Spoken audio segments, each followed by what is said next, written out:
I've known rivers. I've known rivers ancient as the world and older than the flow of human blood in human veins. My soul has grown deep like the rivers. I bathed in the Euphrates when dawns were young. I built my hut near the Congo and it lulled me to sleep. I looked upon the Nile and raised the pyramids above it. I heard the singing of the Mississippi when Abe Lincoln went down to New Orleans, and I've seen its muddy bosom turn all golden in the sunset. I've known rivers, ancient, dusky rivers. My soul has grown deep like the rivers.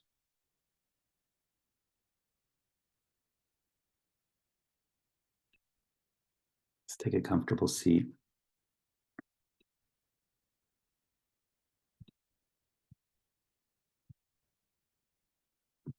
Straightening the back as we do to get started.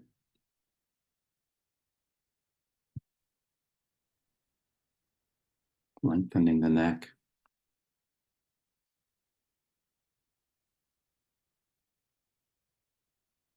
Softening the shoulders.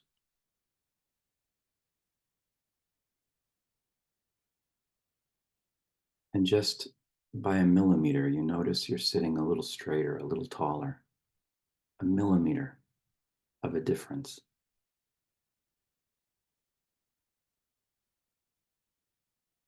Maybe leave your hands facing up on your lap.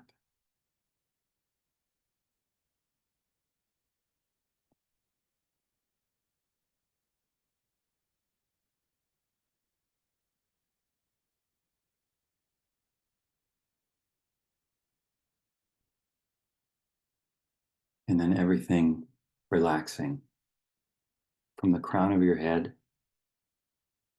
down your face, removing all the armor around your heart. Really letting the belly soften.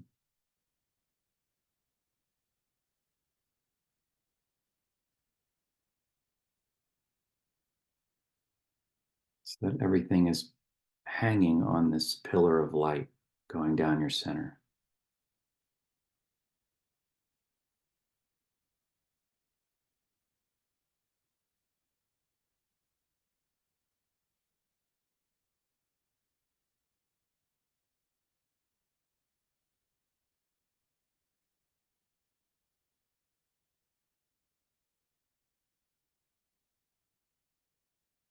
And then just slowing down the breath.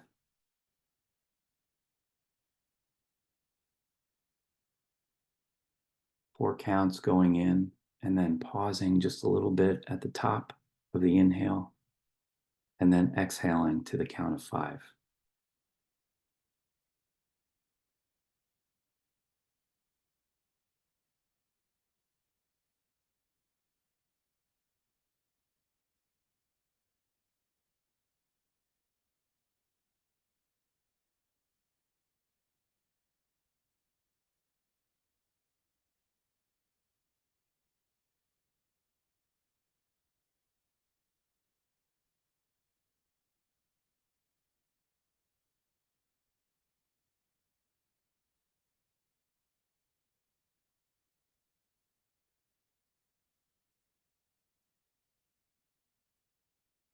Whatever thoughts are passing through your mind, just let them pass like birds through the branches of the live oak.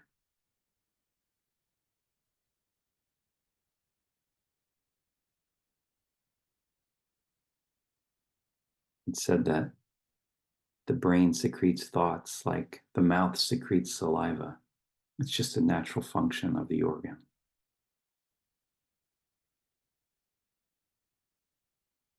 The fact that you notice it means that you're here.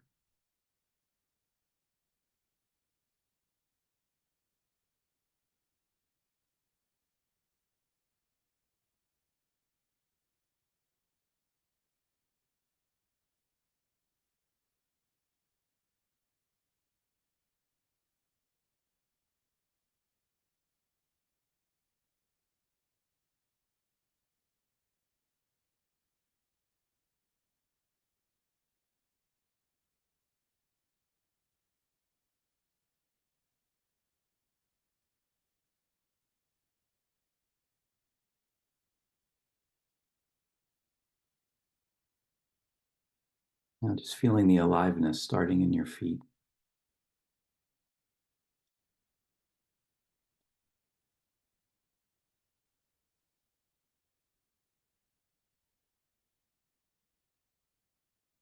Thinking of your body as one of those rivers, changing from moment to moment. Different body today than yesterday in some small way, it's true. Up the calves,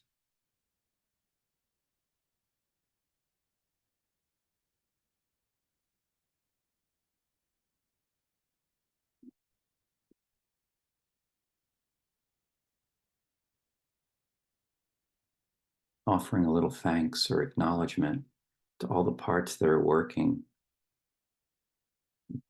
beyond our conscious involvement in them.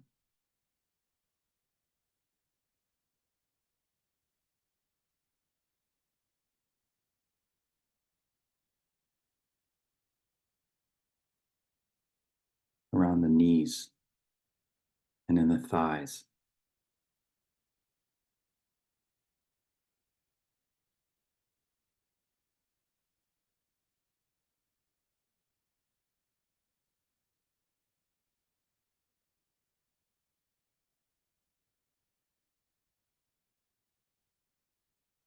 In the core and up the center of the chest.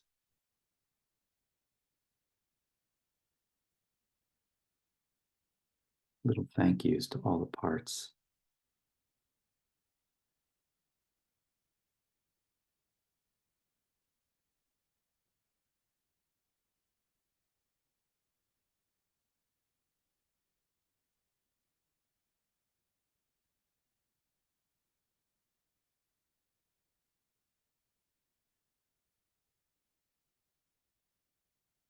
The hands completely at rest.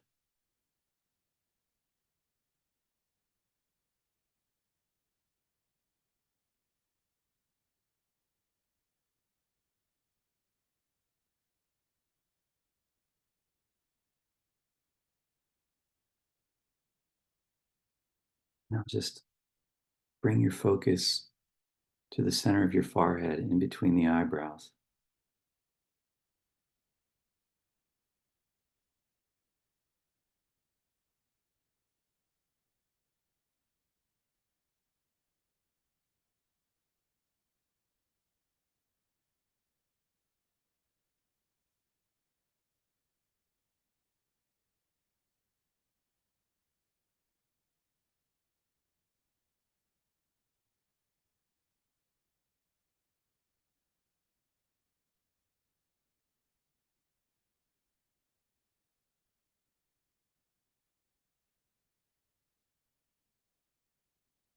Feeling that river of light, that beam from the crown down to your core, on which everything is hanging.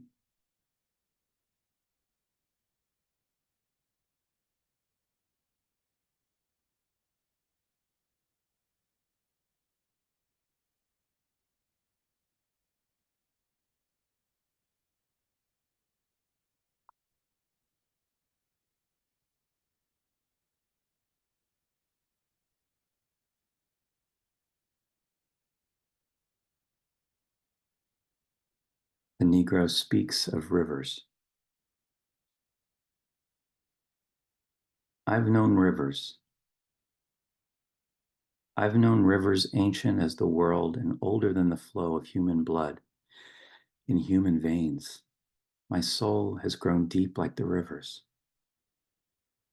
I bathed in the Euphrates when dawns were young. I built my hut near the Congo, and it lulled me to sleep. I looked upon the Nile and raised the pyramids above it. I heard the singing of the Mississippi when Abe Lincoln went down to New Orleans, and I've seen its muddy bosom turn all golden in the sunset.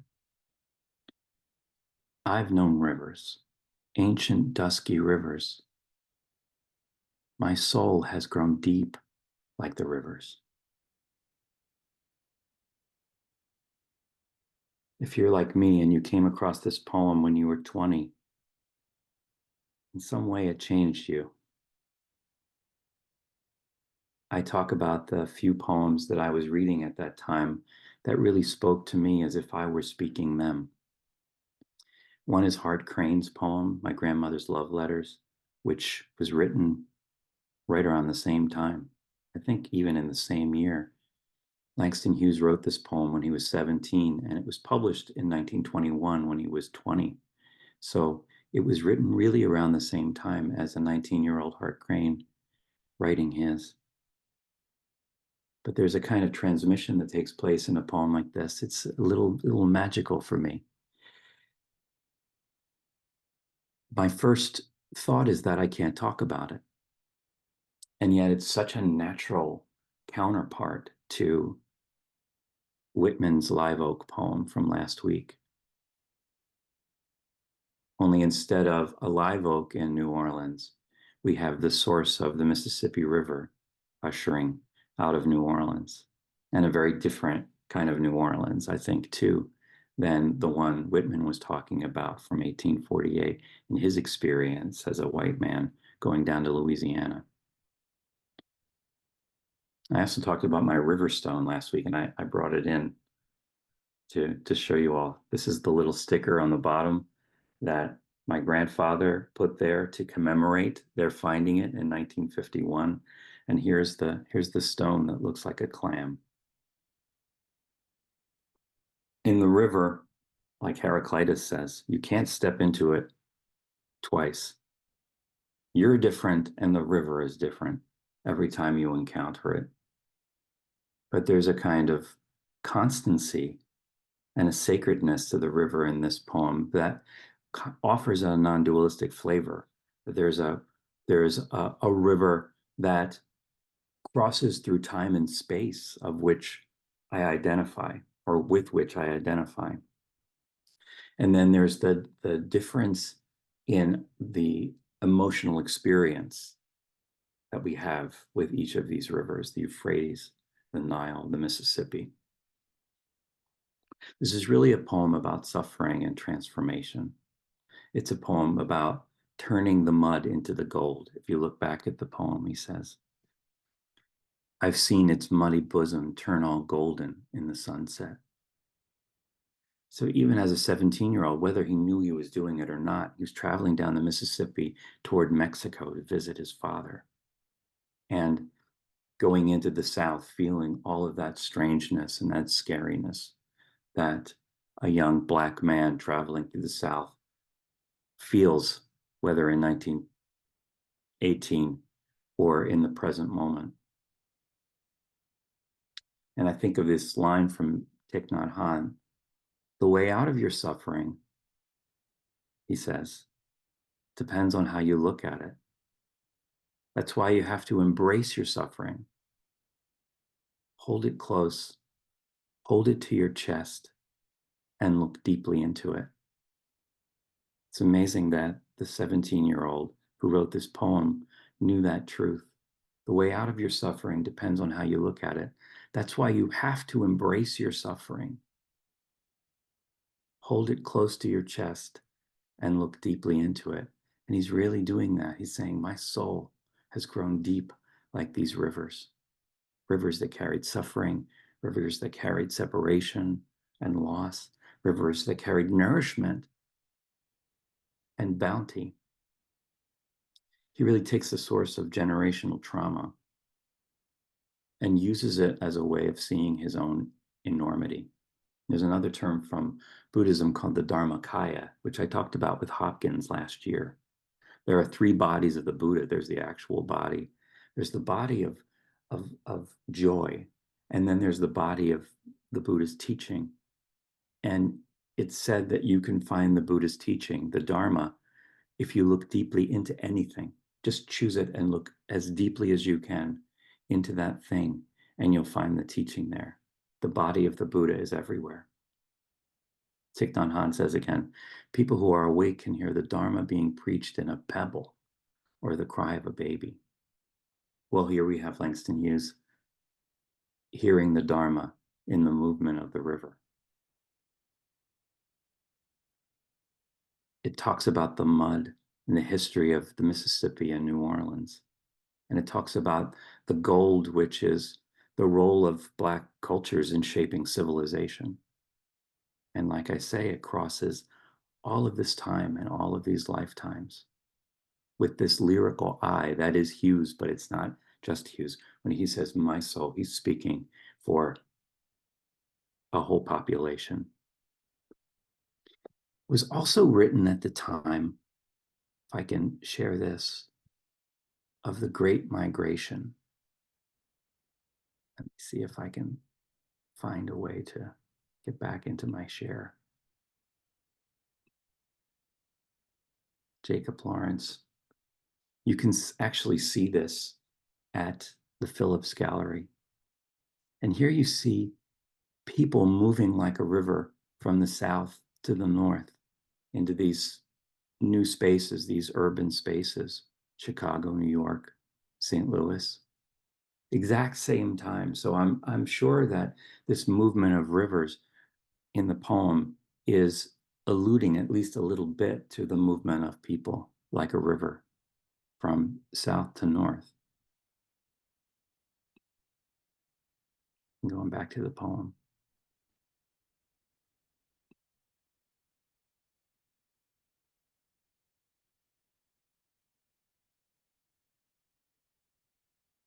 Here it is one more time. The Negro Speaks of Rivers. I've known rivers. I've known rivers ancient as the world and older than the flow of human blood in human veins. My soul has grown deep like the rivers. I bathed in the Euphrates when dawns were young. I built my hut near the Congo and it lulled me to sleep. I looked upon the Nile and raised the pyramids above it.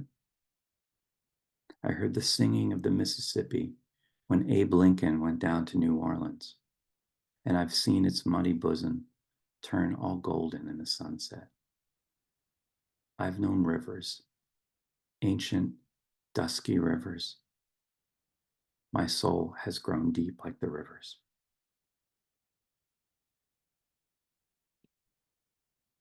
So let's go back into it, taking a comfortable seat.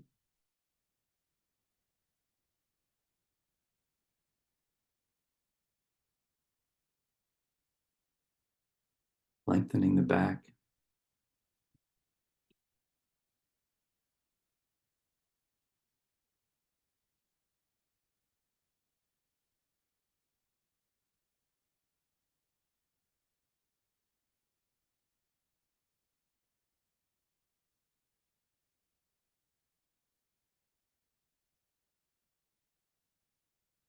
Lengthening the neck.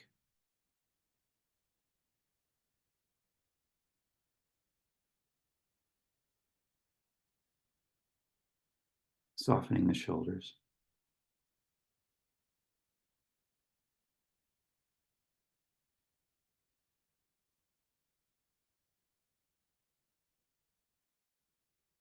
And just the slightest smile, if you can allow for it today, just the slightest smile on your face.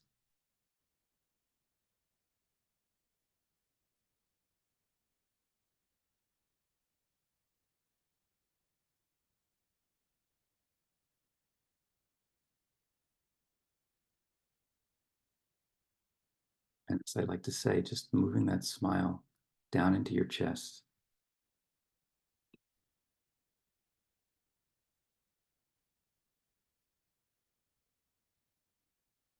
My funny Valentine, you make me smile from my heart.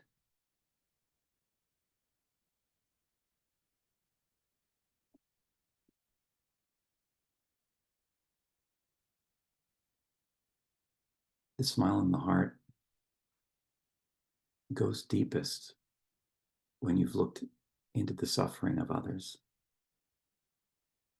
and you find the Dharmakaya in the suffering of yourself or of others. If you can smile then, it comes from a much deeper place.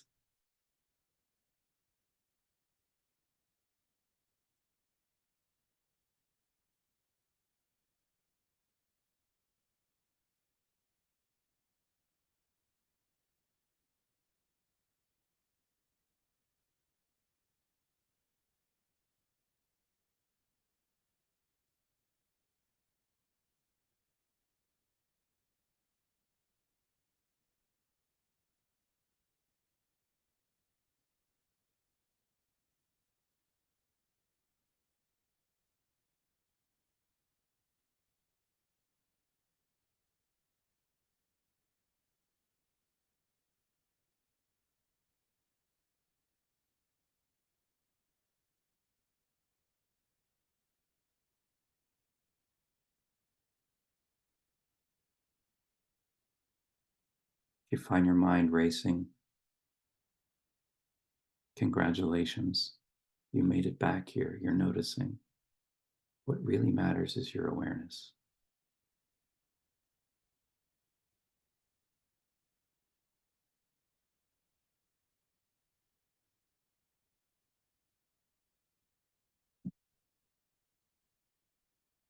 And in these last few minutes, I want to do a little ABCD meditation.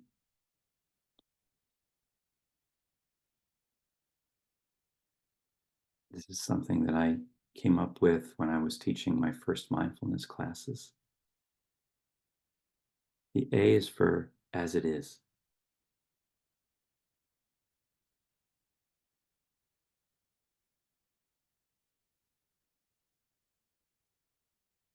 Identifying some discomfort or some worry, something that hurts a little bit,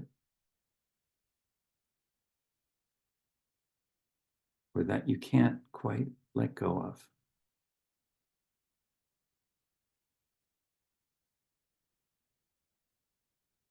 And asking yourself, can you just leave it as it is without trying to fix this or resolve it?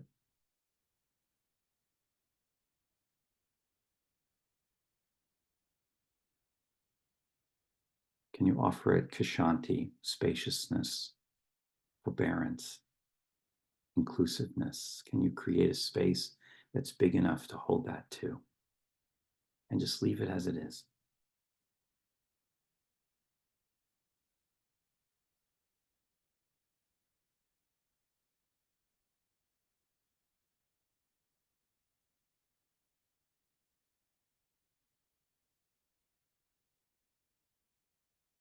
If you think of yourself as large as a cathedral, the room just expands. Or if you think of your soul as a river beyond your own life,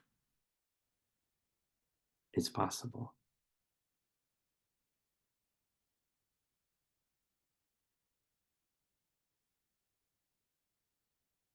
The B of the ABCD is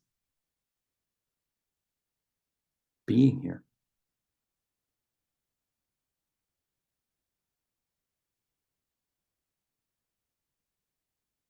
In order to be here, you have to let that go.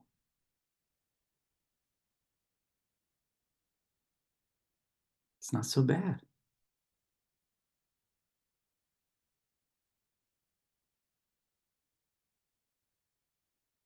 Out my window, I see the changing leaves. There was a wood chipper all day yesterday. That's not here.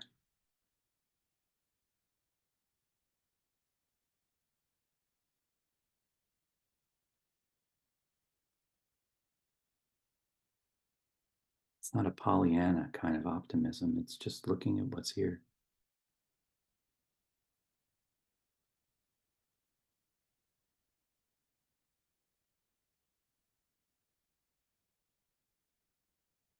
The C is my favorite, and that's just that change happens.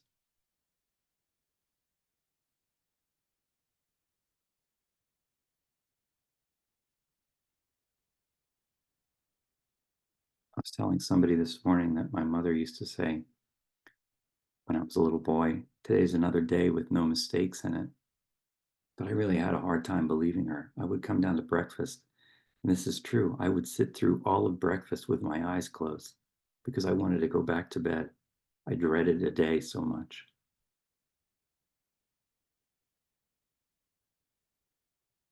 But it's possible. Change happens.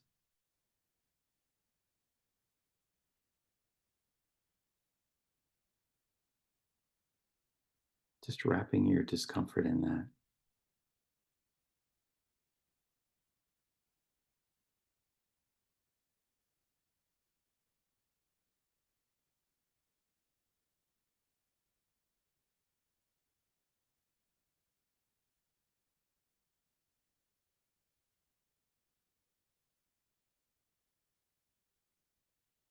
And the last is don't judge it.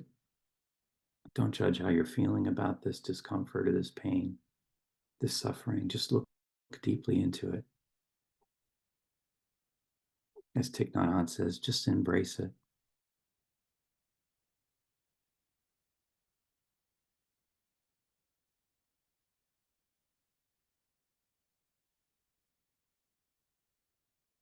Kiss it on the head.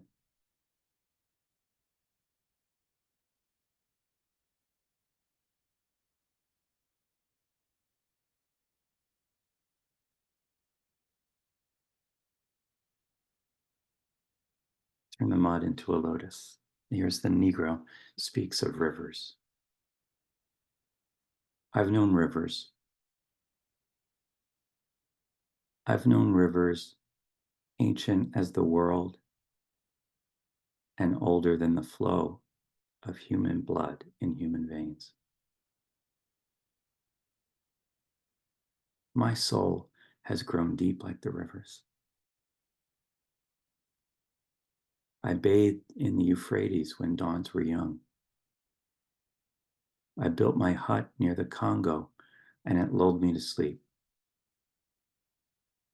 I looked upon the Nile and raised the pyramids above it. I heard the singing of the Mississippi when Abe Lincoln went down to New Orleans, and I've seen its muddy bosom turn all golden in the sunset. I've known rivers, ancient, dusky rivers. My soul has grown deep like the rivers.